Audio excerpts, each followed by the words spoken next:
누가복음 14장 13절로 35절의 말씀을 봉독해 드리도록 하겠습니다.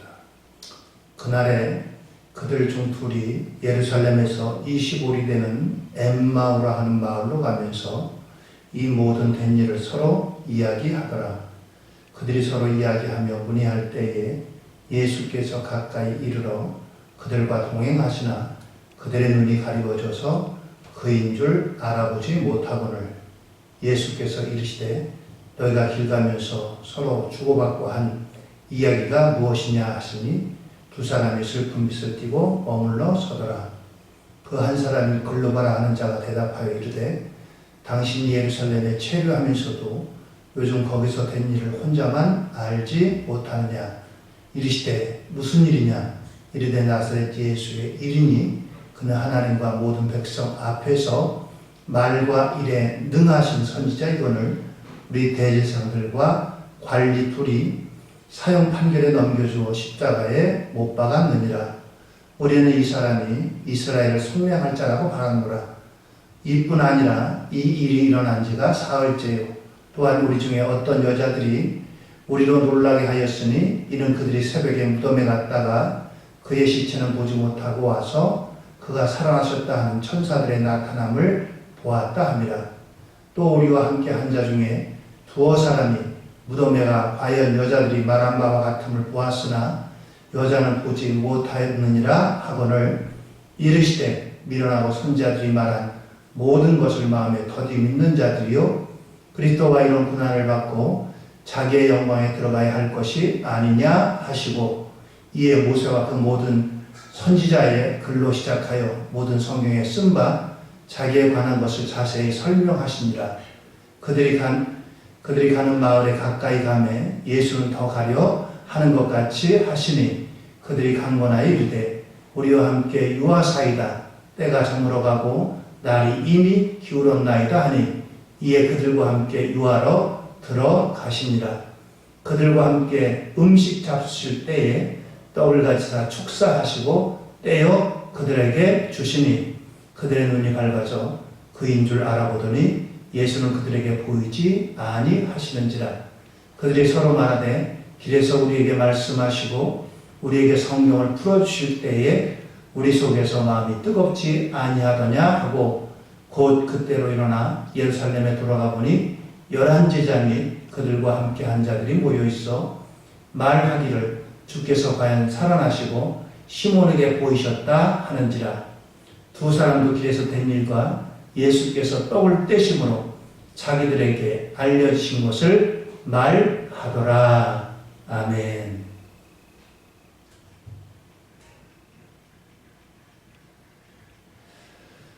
오늘은 주님께서 사망 권세 깨치시고 부활하신 부활절입니다. 오늘 그래서 누가복음 24장 13절로 35절의 말씀을 통해서 엠마오 가는 길이라고 하는 말씀으로 전하려고 합니다. 여기 엠마오 가는 길, 이 엠마오라고 하는 뜻은 알지 못하는 길이라고 하는 그러한 의미가 있습니다. 예수님의 두 제자가 지금 알지 못하는 길을 가고 있습니다. 알지 못하는 길을 가는 불확실한 그러한 상황 가운데 놓여져 있다라고 하는 겁니다. 예수님이 부활했다고 하지만 부활에 대한 확신이 없고 부활에 대해서 확실히 알지 못하고 방황하는 그들의 삶의 모습이 바로 엠마오로 가는 길의 모습입니다. 코로나19 때문에 참으로 생각하지도 못했던 일상들이 이어지고 있습니다. 누가 한 4, 5개월 전만 해도 오늘 같은 이런 일이 있으리라고 누가 생각을 했겠습니까? 경제가 올스톱되고 사회적으로 거리두기로 사람들이 점차 멀어지고 모이는 게 힘들고 가까이 하는 게 힘든 이러한 삶 가운데 우리가 있습니다. 오늘 엠마오 가는 길, 알지 못하는 그와 같은 길을 가는 예수님의 제자와 같이 우리들도 알지 못하는 그러한 세상 가운데 살고 있습니다. 오늘 우리에게 주님께서 부활하신 부활의 주님을 만남으로 오늘 이 제자들이 그들의 갈 길을 찾았고 그들이 가는 길을 다시 확인하고 그들이 부활의 확신과 소망 중에 살아가는 것처럼 저와 여러분들에게도 엠마오 가는 길이 오늘 확신의 길로 변화되는 귀한 역사가 있어지기를 예수님의 이름으로 부탁을 드립니다. 먼저 이 엠마오 가는 길, 알지 못하는 길에서 확신의 길로 바꾸기 위해서는 부활의 주님을 만나야 된다라고 하는 겁니다. 오늘 누가복음 24장 15절에 그들이 서로 이야기하며 문의할 때에 예수께서 가까이 이르러 그들과 동행하셨다라고 말씀하고 있습니다. 그렇습니다. 미국의 유명한 하버드 의대의 정신과 교수리는 로버트 콜리스라고 하는 교수의 연구 결과에 의하면 어려운 처지, 환경 가운데서 자란 사람이 이 모든 어렵고 힘든 상황을 극복하고 세상이 부러워할 만한 그와 같은 삶의 업적을 이룬 사람들에 대해서 추적을 했습니다. 도대체 이 사람들이 어떻게 이렇게 성공을 했을까? 어떻게 이렇게 다른 사람들이 부러워하는 삶을 살았을까? 어떻게 인생을 이렇게 멋지게 훌륭하게 살게 되었을까? 연구에 연구를 거듭했습니다. 그들에게서 각기 환경은 달랐지만 공통적인 것이 있었습니다. 그것은 다름이 아니고 그들이 인생에서 무엇보다도 예수님을 만나고 예수님을 경험했다라고 하는 겁니다. 그들의 국적은 각기 달랐습니다. 피부색도 달랐습니다. 그들이 살아온 나라의 환경도 여건도 모두가 다 달랐습니다. 그런데 한 가지 공통점은 그들의 인생에 있어서 무엇보다도 예수님을 만났다라고 하는 사실입니다. 거기에서 힘을 얻고 또 지혜를 얻고 또 능력을 얻어가지고 인생을 멋지게 극복한 그와 같은 삶을 살았다는 겁니다. 기독교는 절망으로 마치는 종교가 결코 아닙니다. 기독교는 그 안에 희망이 있습니다.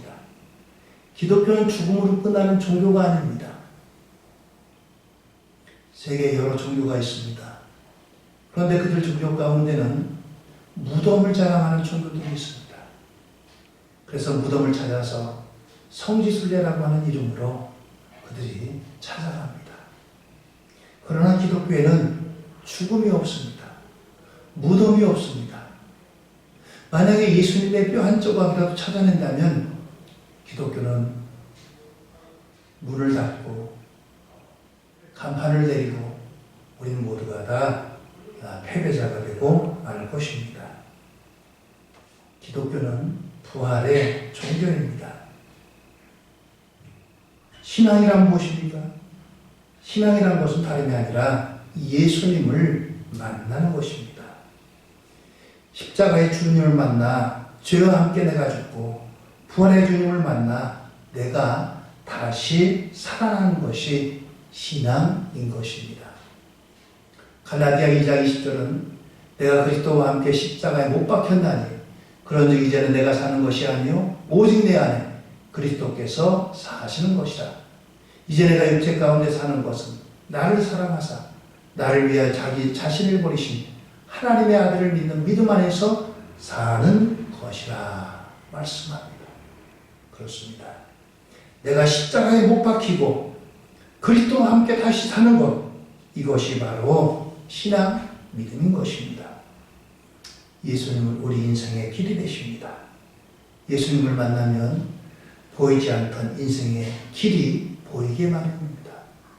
요한복음 14장 6절에 말씀하시기를 예수께서 이르시되 내가 길이요 진리요 생명이니 나로 말미암지 않고는 아버지께로 올 자가 없느니라.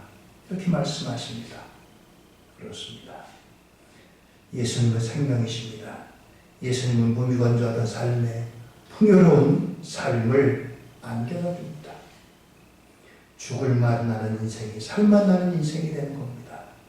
예수님은 희망이십니다. 예수님을 만나면 절망이 변해서 빛나는 희망이 됩니다. 반드시 우리에게 찾아오시는 부활의 주님을 만나시기를 예수님의 이름으로 축원을 드립니다. 엠마오, 불확실한 길, 알지 못하는 길, 그러한 길을 가던 예수님의 제자들이 바로 부활의 주님을 만나서 그들은 확신의 길로, 소망의 길로 가게 되었던 것입니다. 두 번째는 오늘 이 엠마오 가는 길에서 무엇보다도 저들의 마음이 뜨거워졌다라고 하는 사실입니다. 신앙생활하다 보면 때로는 신앙생활에 회의가 생길 때도 있습니다. 열심히 식어져 갈 때도 있습니다. 이런저런 의심이 생길 때도 있습니다. 어떻게 이 문제를 해결할까요? 누구와 상의할까요? 가장 좋은 해결책은 언제나 하나님 말씀으로 돌아가는 것입니다. 성경 말씀을 읽을 때 우리 마음이 뜨거워집니다. 우리 마음에 불이 붙습니다. 불신이 믿음으로 바뀌게 되는 것입니다. 감리교의 창시자인 요한 웨슬레는 이러한 것을 경험했습니다. 1738년 5월 24일 저녁 그는 내키지 않는 마음으로 올더스케이스에 있는 어느 교회에 들어갔다가 마침 어떤 사람이 일어나서 루터가 쓴 로마서 서문을 읽는 것을 듣게 됩니다. 그런데 그 서문을 듣게 되는 이 요한 웨슬레에게 마음이 뜨거워졌습니다. 그렇습니다. 그래서 요한 웨슬레는 뜨거운 회심을 경험하게 됩니다. 그러면서 세계가 나의 교구다라고 해가지고 세계를 향해서 복음 전하는 전도자요, 설교자요, 목회자로 살아가게 되었던 것입니다. 부활의 주님은 오늘도 우리와 함께 하시고 우리에게 말씀하십니다. 주님의 말씀으로 뜨거워지기를 주의 이름으로 축원드립니다. 그렇습니다. 마음이 뜨거워지지 않을 때 매사가 억지가 되고 억지로 하는 모든 일은 피곤할 수밖에 없습니다. 그 일을 해도 기쁨이 없습니다. 오히려 짜증만 나고 잘못하면 이것이 역효과가 납니다. 마음이 뜨거워서 기도하면 지치지 않습니다. 마음이 뜨거워서 봉사하면 오히려 아무리 힘들어도 그것이 기쁨이 됩니다. 마음이 뜨거워서 성경을 보면 시간 가는 줄 모릅니다. 마음이 뜨거워서 교회에 오면 기뻐서 날아갈 것 같습니다. 마음이 뜨거워서 전도하면 욕을 먹어도 기쁨이 됩니다. 바알과 신라가 그랬잖아요. 빌립보에서 복음을 전하는데 빌립보 사람들이 바울을 고발합니다. 귀신 들린 여종을 고쳐주었더니 자기 수입이 끊기니까 바알과 신라를 고발한 겁니다. 이상한 풍습을 전한다고. 관아에 끌려가가지고 매를 실컷 맞았습니다. 40에 하나가만 매를 맞았습니다. 손과 발에 수갑이 채워지고 감옥에 수감되었습니다. 그 밤에 바알과 신라가 못했을까요?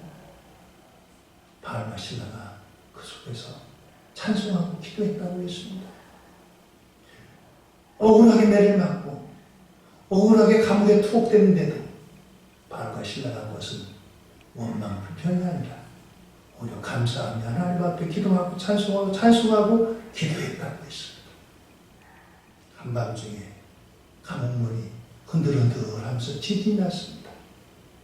그렇게 왕고에서 바울과 실라가 복음 전했을 때 귀 기울이지 않던 그들이 이 일로 인해서 바울과 실라 앞에 부복을 합니다. 그리고서 바울과 신라가 전한 예수님을 받아들이고 그의 가족과 이웃 형제들까지도 다 이와 같이 전도가 되는 놀라운 역사가 일어나게 된 줄로 믿습니다. 마음이 뜨거워지면 이런 역사가 일어나게 되는 겁니다. 오늘 우리의 신앙이 시간이 지나고 해가 바뀌면서 때로는 우리의 신앙이 형식적이고 차가워진 종교적인 하나의 관습으로 흐르지 않았는가 우리 자신을 한번 되돌아봐야 됩니다. 예배하고 기도하고 신앙생활이 하나의 종교적인 행위로만 끝난다면 신앙의 위기가 찾아온 것입니다. 하나님의 교회와 멀어지고 기도와 말씀과 찬송과 멀어지고 있다면 신앙의 위기인 것입니다. 코로나19 때문에 사회가 위기를 겪고 있습니다. 거리두기를 하고 있습니다. 손을 깨끗이 씻어야 된다고 합니다. 소독과 방역을 해야 됩니다. 우리 교회도 일주일에 3번은 방역을 합니다. 철저하게 방역을 하고 또 들어올 때 손 세정제를 씻고 이제 귀에다가 체온계에다 체온을 측정해가지고 다 이름을 적고 2m 이상 떨어져가지고 예배를 드리고 있습니다. 우리가 이러한 육신의 건강도 조심해야 되고 우리가 염려해야 됩니다. 그런데 이거 못지않게 더 염려해야 될 것이 있습니다. 그것은 바로 영적인 바이러스로 인한 우리의 영혼의 질병이 걸리지 않도록 조심해야 됩니다. 행여나 이러한 사회적 거리두기, 온라인 예배 때문에 하나님 앞에서 멀어진다면 그것은 육신의 코로나 바이러스보다 훨씬 더 위험한 일입니다. 이건 더 비극적인 일입니다. 혹시 영상으로 예배 드리시는 우리 성도님들, 하나님 앞에서 우리의 신앙을 잘 추스리고 하나님 앞에 여러분들이 말씀 가운데 살아가는 귀한 역사가 있게 되기를 주의 이름으로 축원드립니다. 성경 읽기를 하세요. 여러분들 금년의 나들이 성경 읽기표대로 하루에 적어도 3장 이상 성경을 읽으세요. 말씀을 묵상하세요. 기도하세요. 나라 민족을 위해서, 교회를 위해서 코로나19가 속히 물러갈 수 있도록, 회복될 수 있도록, 그리고 우리의 신앙이 하나님에게서 멀어지지 않도록, 식어지지 않도록 하나님 앞에 깨어 기도하시는 우리 성도님들 되기를 주의 이름으로 부탁을 드립니다. 아시아의 7교회를 주님께서 찾아가십니다. 아시아 7교회를 찾아가는 가운데 에베소 교회를 향해서 주님이 말씀하십니다. 요한계시록 2장 2절 이하에 보면 내가 내 행위와 수고와 내 인내를 알고 또 악한 자들을 용납하지 아니한 것과 자칭 사도라 하되 아닌 자들을 시험하여 그의 거짓된 것을 내가 드러낸 것과 또 내가 참고 내 이름을 위하여 견디고 게으르지 아니할 것을 아노라. 그러나 너를 책망할 것이 있나니 너의 처음 사랑을 버렸느니라 말씀하십니다. 그렇습니다. 처음 사랑, 어떤 사랑입니까? 뜨거운 사랑입니다. 뜨거운 사랑이 이제 멀어져가지고 식어졌다는 겁니다. 우리가 경계하고 조심해야 할 것입니다. 세 번째는 오늘 무엇보다도 이 엠마오 가는 길에서 우리의 방향을 엠마오가 아닌 예루살렘으로 그 방향을 바꿔야 된다는 사실입니다. 경기도 화성에 가면 궁평항이라고 있는데 여기에 가면은 그 일몰이 아주 아름답다고 합니다. 일출의 웅장함도 아름답지만 일몰의 아름다움도 거기에 못지 않습니다. 오늘 예수님의 제자들은 해가 지는 석양의 엠마오에서 희망이 기다리는 독적 예루살렘을 향해서 되돌아 올라가게 되었습니다. 불확실한 그 이제 길에서 부활하신 주님이 기다리시는 예루살렘으로 다시 돌아갔다는 겁니다. 예루살렘으로 돌아갔다는 것은 신앙을 다시 회복했다는 것을 말합니다. 그렇습니다. 하나님 앞에 허물되고 잘못된 길 같은 것을 회개하고 돌이켰다고 하는 그러한 뜻입니다. 예수님께로 되돌아가는 인생이 복 있는 인생입니다. 우리 인생은 하나님이 지으셨기에 하나님께로 돌아가야 됩니다. 하나님이 부르실 때에 돌이켜야 됩니다. 때로 절망과 어둠과 낙심이 있어도 떠나서는 안 되는 곳이 영적 예루살렘입니다. 물질과 번영으로 출세해도 인생의 행복한 길을 달려도 예루살렘을 떠나지 말아야 됩니다. 어두운 엠마오의 인생길에서 머무르지 말고 찬란한 생명의 빛 대신 부활하신 그리스도가 되시는 예루살렘으로 돌아가야 된다고 하는 사실입니다. 돌을 캐는 채석장에서 인부들이 다이너마이트로 큰 바위들을 부수는 발파 작업을 이제 준비하고 있었습니다. 구멍을 내가지고 거기다 다이너마이트를 짓고 그리고 또 줄을 이어가지고 이제 거기다 불을 붙여가지고 다이너마이트를 터뜨려서 큰 돌을 깨뜨리는 그러한 작업을 하는 현장입니다. 사람들에게 통지를 해가지고 사람들이 다 이 위험한 현장에서 벗어나게 했습니다. 자, 불을 붙였습니다. 카운트다운이 시작됐습니다. 심지가 타들어갑니다. 그런데 갑자기 어느 현장에서 3살짜리 꼬마애가 아장아장 걷는 게 보였습니다. 지금 속도로 보면 너무 늦어가지고 감히 누가 가서 심지에 불을 끌 엄두를 내지 못하는 겁니다. 곧 다이나마이트가 터지고 엄청난 파괴가 이 채석장에 있을 겁니다. 사람들이 어린아이에 대해서 손질하고 오라고 하지만 이 얘기는 더욱고 그것을 즐기고 있습니다. 바로 이때였습니다.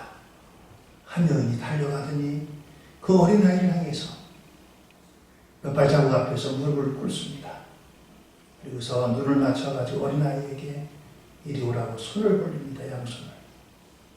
양손을 벌려가지고 이 어린아이를 쳐다보면서 부르는데 어린아이가 엄마에게로 달려갑니다. 심지가 다 타면서 이 바위가 터져나갔지만 어린애기는 무사했다는 이야기입니다. 지금도 사랑의 주님은 우리를 향해서 두 팔을 벌리고 돌아오라고 말씀하고 있습니다. 어서 오라고, 돌아오라고. 불확실한 옛마을 길로 가지 말고 부활하신 주님 기다리는 예루살렘으로 돌아오라. 그것에 영원한 생명이 있습니다. 신앙의 뜨거움을 잃어버리고 고아처럼 하나님 없이 자기 혼자 모든 것을 짊어지고 사는 분은 안 계십니까? 엠마오로 내려가는 삶의 방향에서 예루살렘으로 올라오시기를 바랍니다. 우리가 가야 할 곳은 영적 예루살렘입니다. 그것은 부활하신 주님이 두 팔 벌려 우리를 기다리시고 있기 때문입니다. 예루살렘으로 방향을 잡고 올라갈 때 비로소 우리의 방황은 끝나게 되는 겁니다. 더 이상의 방황이 아니라 정착이 이루어지고 이것이 바로 은혜의 정착이고 충성의 정착이고 삶의 방황이 끝난 그와 같은 시점입니다. 예수님의 무덤은 비어 있습니다. 예수님의 부활은 그 어느 누구도 부인할 수 없는 진실입니다. 부활주일입니다. 부활의 주님이 엠마오 도상에 불확실한 가운데 내일을 알지 못하고 오늘을 알지 못하고 걸어가던 두 제자에게 확신을 주고 소망을 주고 부활의 기쁨을 주었습니다. 오늘 이 부활의 기쁨이 우리 성도님들 가정과 여러분들 마음마다 이 부활의 주님이 엠마오 도상에서 제자들에게 주셨던 이 기쁨과 환희가 여러분들에게도 있어지기를 예수님 이름으로 축원을 드립니다. 할렐루야. 기도하시겠습니다.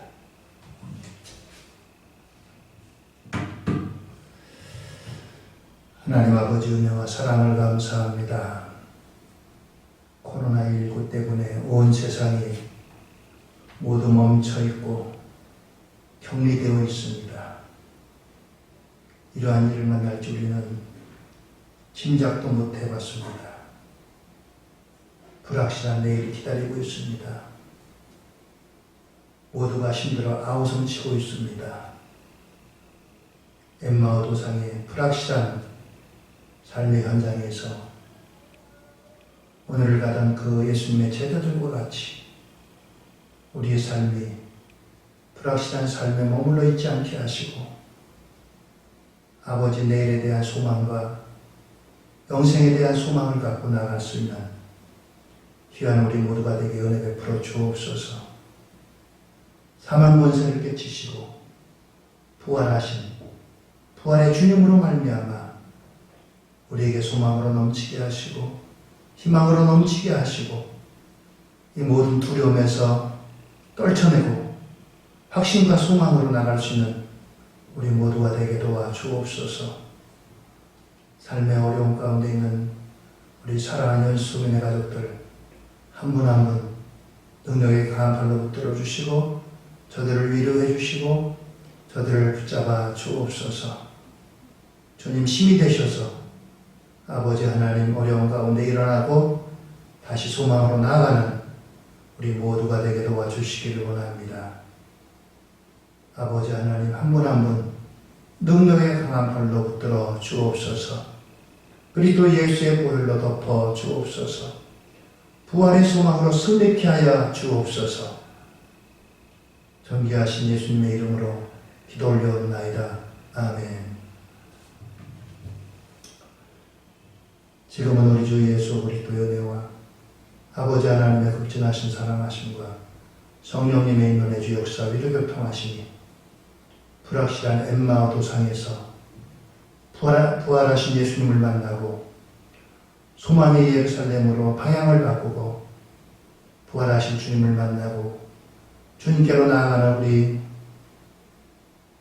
연수민의 모든 가족들 머리 위에 이제로부터 영원토록 함께 하시기를 간절히 축원하옵나이다. 아멘.